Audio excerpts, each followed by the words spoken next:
Selamat datang bosku di channel Pusaka Antik. Di video kali ini kita akan membahas tentang kisah atau sejarah Rompi Ontokusumo.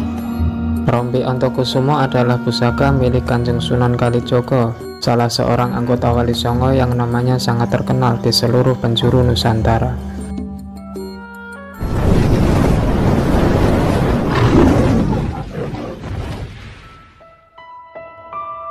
Sebagai seorang ulama besar, beliau merupakan manusia linuwih yang serba bisa. Nama asli Kanjeng Sunan Kalijaga adalah Raden Said.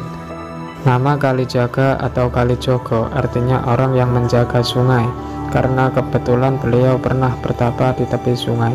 Pendapat lain menafsirkan bahwa nama Kalijogo mengandung makna sebagai penjaga aliran kepercayaan yang hidup pada masa itu, supaya tidak membahayakan umat, melainkan untuk mengarahkan kepada ajaran Islam yang benar. Konon dalam tapanya Raden Said disuruh oleh Sunan Bonang agar menunggui sebuah tongkat di tepi sungai.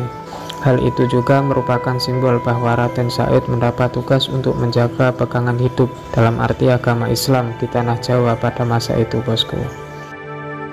Setelah sekian lama menunggu tongkat di tepi sungai, Raden Said tetap tidak bergeming dari tempatnya. Beliau juga tidak hanyut oleh aliran sungai. Tapi karena lamanya beliau bertapa di tempat itu, sampai sekujur tubuhnya ditumbuhi lumut, akar-akar pohon dan rerumputan. Hal itu juga mengandung arti bahwa dalam dakwahnya Raden Said dapat bergaul dengan segala lapisan masyarakat di tanah Jawa. Tapi selanjutnya dapat dibersihkan oleh Sunan Bonang dengan ajaran agama Islam hakiki tingkat tinggi. Semua simbolisasi tersebut juga ada keterkaitannya dengan Rompi Ontokusumo dan Azimat Kalimosodo yang merupakan piantel Kanjeng Sunan Kalijaga. Bahwa cara dakwah Kanjeng Sunan Kalijaga memang menggunakan simbol-simbol yang tersirat melalui karya seni, tokoh-tokoh fiksi atau benda-benda pusaka yang kesemuanya sebetulnya memiliki makna spiritual yang sangat dalam, yang sulit dipahami oleh orang-orang awam, sehingga seringkali menjadi salah arti dan salah dalam memaknainya, bosku. Kanjeng Sunan Kalijaga dianggap sebagai orang yang sakti mandraguna dan memiliki kecerdasan yang luar biasa. Dan karena kesaktiannya itu, beliau juga mendapat julukan Wali Wolu Siji Tinari. Beliau adalah seorang murid kesayangan Kanjeng Sunan Bonang. Salah satu pusaka piantel Kanjeng Sunan Kalijaga adalah Rompi Ontokusumo yang sangat terkenal kehebatannya, sehingga banyak mengilhami para praktisi supranatural untuk menciptakan rompi-rompi sejenis, bosku. Tapi Rompi Ontokusumo yang asli hanya milik Kanjeng Sunan Kalijaga atau orang yang mendapat wedaran langsung dari beliau. Turunnya Rompi Ontokusumo dilatar belakangi dari perseteruan antara Kanjeng Sunan Kalijaga dengan Nyai Ratu Kidul, penguasa pantai selatan, yang menjadi sentral kekuatan ilmu hitam di Nusantara. Dalam satu riwayat bahkan disebutkan bahwa Sunan Kalijaga pernah berhasil menaklukkan penguasa pantai selatan hingga memeluk agama Islam. Kisahnya dimulai ketika semua daerah di wilayah pantai selatan dilanda hujan badai yang sangat hebat. Pagebluk yang ditimbulkan oleh kejahatan Nyai Roro Kidul merenggut jiwa siapa saja. Melihat kenyataan ini, Sunan Kalijaga lalu mencoba melawan wabah penyakit yang diciptakan Nyai Roro Kidul. Lalu Sunan Kalijaga bertarung dengan Kanjeng Ratu Kidul tersebut, namun sang wali mengalami kekalahan. Setelah kekalahan itu, Sunan Kalijaga mendapat wangsit atau petunjuk yang mengatakan untuk mengalahkan Nyai Roro Kidul, Kanjeng Sunan Kalijaga harus menghatamkan Al-Quran.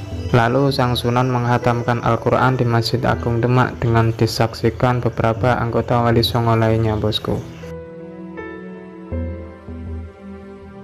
Kemudian setelah usai menjalankan sholat subuh berjamaah, para wali menemukan kulit kambing pada hari Kamis Legi malam Jumat Pahing. Kulit kambing tersebut kemudian dibuat menjadi rompi dengan rajahan oleh Sunan Bonang. Rompi inilah yang kemudian disebut sebagai Rompi Ontokusumo. Konon setelah selesai terlalu sempit dikenakan oleh Sunan Bonang, lalu coba dikenakan oleh para wali songo lainnya, tetapi tetap saja tak muat. Namun saat Sunan Kalijaga mencoba mengenakannya, rompi tersebut muat, bosku. Rompi Ontokusumo sendiri kemudian diberikan ke Kanjeng Sunan Kalijaga Ketika mengenakan rompi ini, Sunan Kalijogo menjadi lebih kuat. Kekuatan yang terkandung dalam rompi Antokusumo konon sangat luar biasa. Bahkan para sunan pun tak dapat menyimpulkan secara pasti cahaya yang terkandung dalam rompi tersebut.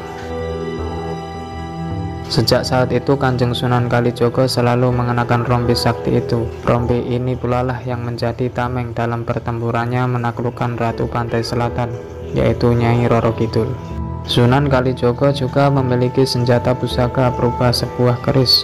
Pusaka Sunan Kalijogo yang satu ini dibuat oleh Empu Supo, yang tak lain adalah sahabatnya sendiri. Singkat cerita, Empu Supo kemudian selesai mengerjakan tugasnya. Keris yang sudah jadi itu kemudian dia serahkan kepada sang Sunan. Keris dengan 17 lekuk itu kemudian diberi nama keris Kiai Jarubuk. Keris ini sangat ampuh dan diwariskan turun-temurun, bosku. Keris ini bahkan dapat mengalahkan kesaktian keris setan koper yang dipunyai Arya Penangsang saat terjadi pemberontakan di Mataram. Demikianlah sedikit informasi tentang kisah terciptanya rompi Antokusumo Sunan Kalijogo, bosku. Jangan lupa like dan subscribe, ikuti terus channel saya di Pusaka Antik.